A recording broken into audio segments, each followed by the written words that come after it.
With most songs, it's not only quite clear which time signature they're in, but it's also quite safe to assume that they'll stay in that one time signature for the entire duration of the song.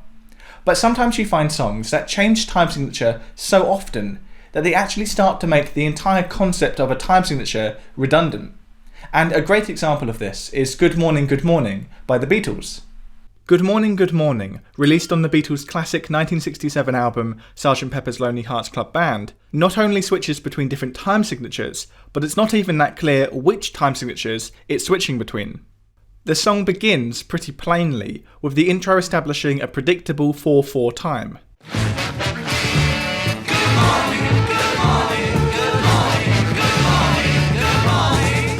But the verse of Good Morning is far less predictable. Each line of the verse has a different number of beats to it. The first line has 10 beats. Nothing to do to save his life, call his wife in. The second has 12 beats. Nothing to say, but what a day, how's your boy been? The third line has 9 beats. Nothing to do, it's up to you. I've got And the final line of the verse has 14 beats. nothing to say, but it's okay.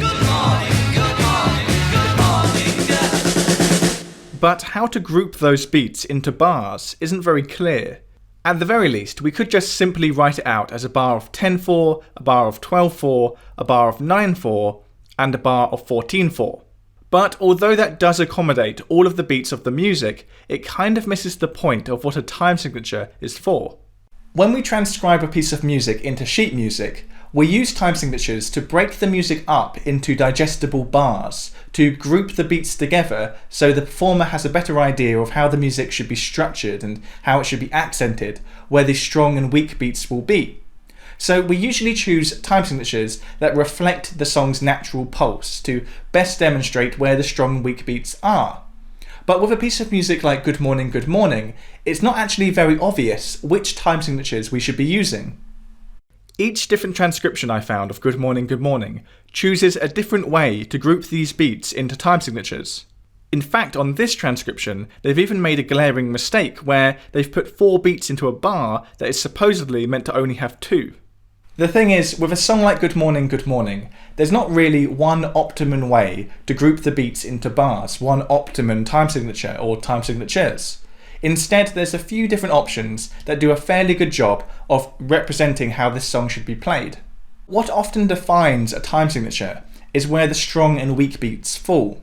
If there's a strong beat every 4 beats, we'll usually call that 4/4. And if there's a strong beat every 3 beats, we'd instead call that 3/4. The thing is though, in Good Morning, all of the beats feel fairly equal in strength. There isn't really a sense of one beat being more emphasised than another. And this is why it's not clear exactly which time signatures we should be using to divide these beats up. For example, if we look at the drum pattern, Ringo is evenly marking every beat with the snare. Nothing to do to save his life, call his wife in.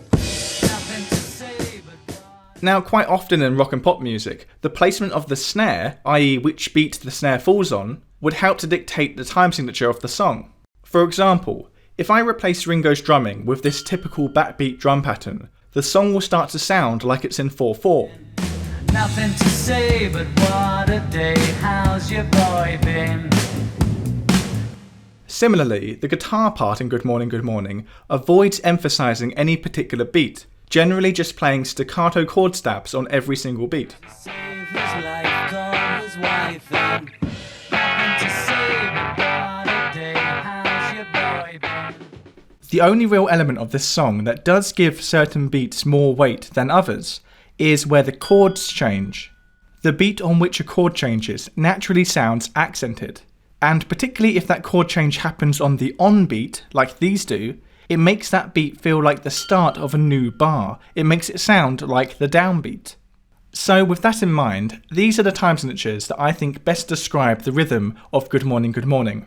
The first line of the verse is a bar of 3/4, followed by a bar of 5/4, and then a bar of 2/4. Nothing to do to save his life, call his wife in. The second line is more or less a repetition of the first line, but with 2 instrumental beats added onto the end. Nothing to say, but what a day, how's your boy been? With the third line, even though the 9 beats would divide nicely into 3 bars of 3/4, the accented beats, the strong and weak beats, actually suggest a bar of 5/4 followed by a bar of 4/4. Nothing to do, it's up to you. I've got And finally, for the last line, we get 2 bars of 3/4 and then 2 bars of 4/4.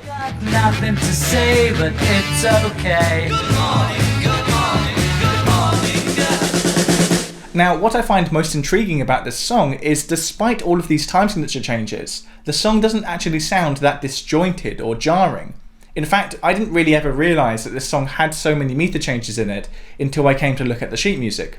The arrangement of this song does a great job to capture the energy and intrigue of the uneven meter, whilst also avoiding sounding jarring or off-kilter. Now, so far we've only looked at verse 1 of Good Morning, Good Morning, but verse 2 actually brings in even more metric confusion.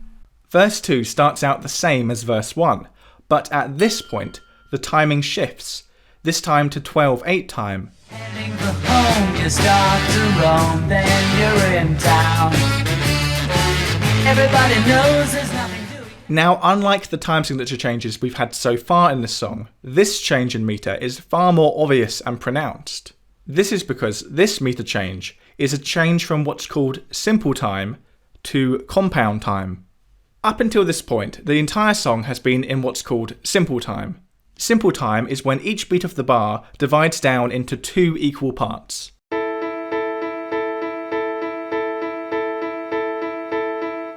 Compound time is when instead of each beat dividing down into 2 equal parts, it divides down into 3 equal parts.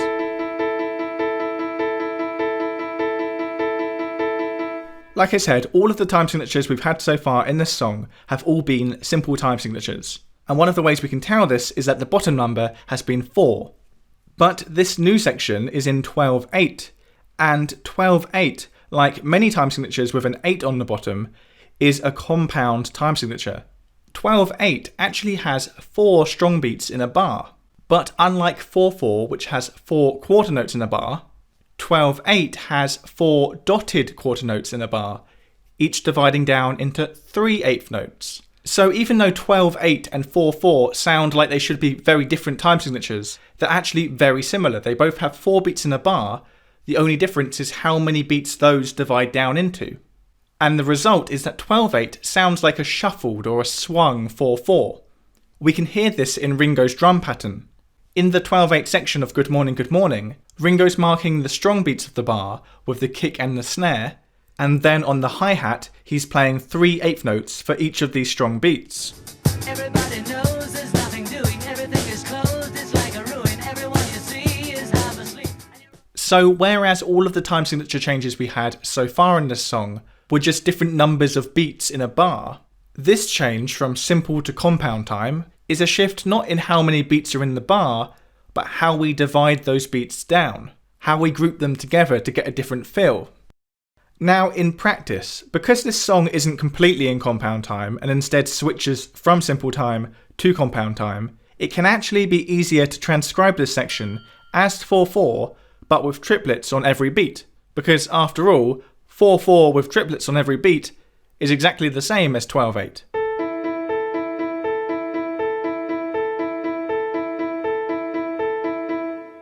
So, do I think the Beatles actually set out to write such a metrically confusing piece of music?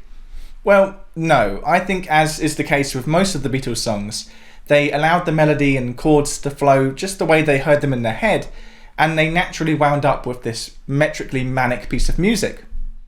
Good Morning is far from the only Beatles song to feature time signature changes. I've covered many other examples before, but there's still plenty more to talk about, so if you can think of any good examples, then do leave them down below. I'll leave you today with my song Clap, which, although not as adventurous as Good Morning, also switches between different time signatures.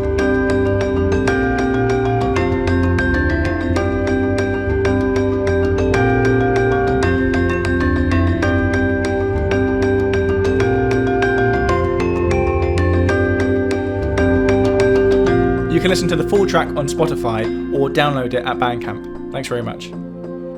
And a massive thank you as always to everybody who supports me on Patreon, including the names you can see on screen right now, and Abigail Allen, Andre Sainz-Diaja, Andrew Brown, Austin Barrett, Austin Russell, Bob McKinstry, Brittany Parker, Cameron Allavaler, Chris Cabell, Christopher Ryan, David Lee Fish, David Rivers, Donald Howard, Dr. Darren Wicks, Eleanor Skorchenko, Esben Hansen, Eugene Leroy, Eyes, FD Hodor, Guillermo Latona, James Ko, Jay Kokensparger, Joe Watson, John Dye, Jonas Soderstrom, Justin Vigor, Lavender Mint Rose, Mark Height, Melody Composer Squared, Michael Vivian, Nancy Gillard, Nathan Lawrence, Paul Miller, Paul Pazel, Peter Dunphy, Piotr Chmielowski, Roger Clay, Sam Lynn, Scott Fenley, Sean Kennedy, Steve Daly, Stephen Lazaro, Tim Beaker, Trisha Adams, Tim Payne, Toot, Victor Levy, Vidad Flowers, Vladimir Kodakov, and Volti.